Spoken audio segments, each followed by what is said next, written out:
Important question है, इसको आपने बड़े ध्यान से समझना है, क्योंकि ये आगे जाके आपको जो डेसिमल वाले क्वेश्चंस होते हैं परसेंटेज में, वो थोड़े से कन्फ्यूजन पैदा करते हैं, पजली होते हैं।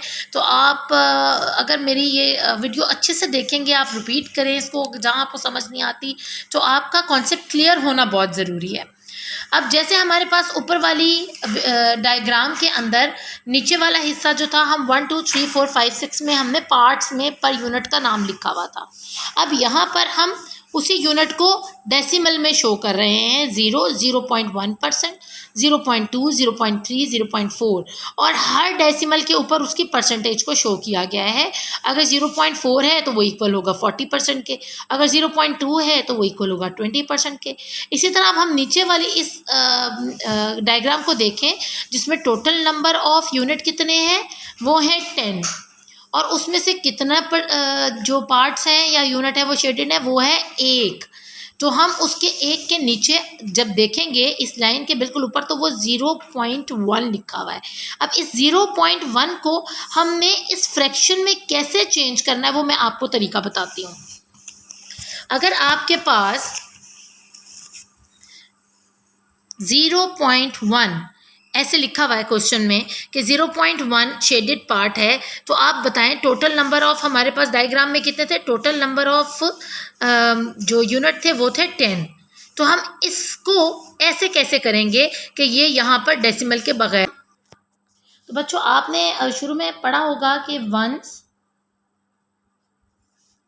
टेंस और हंड्रेड्स कैसे होते हैं। आपके टेंस में आपके पास क्या होता है, 0 to 10, यानी लेस देन 10 जितने नंबर हैं वो 0 to 9 बनते हैं, वो आपके होते हैं वंस में।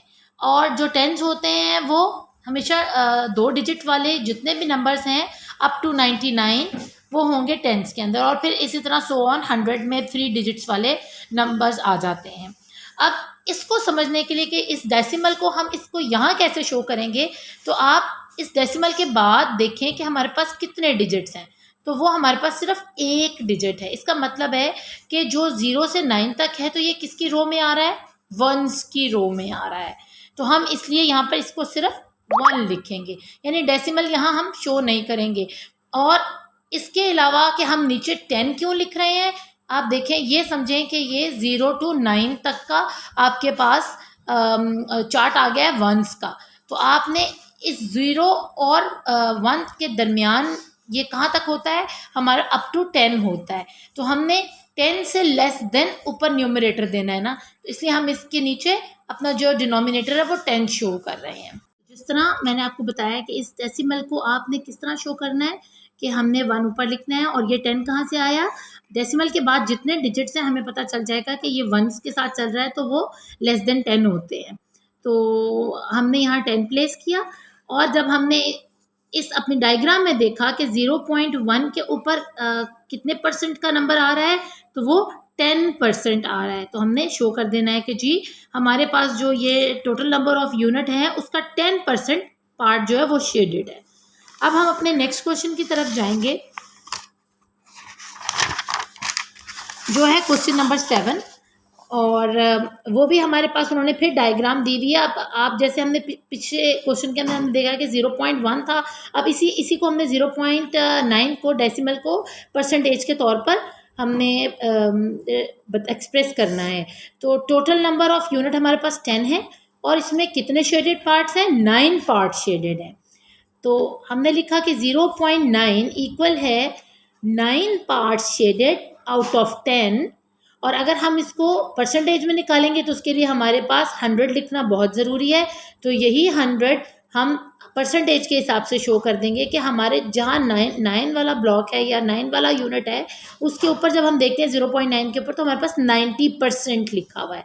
तो जब हम यहाँ नीचे 90 आउट ऑफ 100 जो पार्ट्स हैं हमारे इस डायग्राम में शेडेड है, तो 90 हम यहाँ प्लेस कर देंगे यहाँ से, और 100 हमें सिंबल के तौर पर परसेंटेज के लिए यहाँ लिखेंगे, यानी 90 आउट ऑफ 100 या 90%।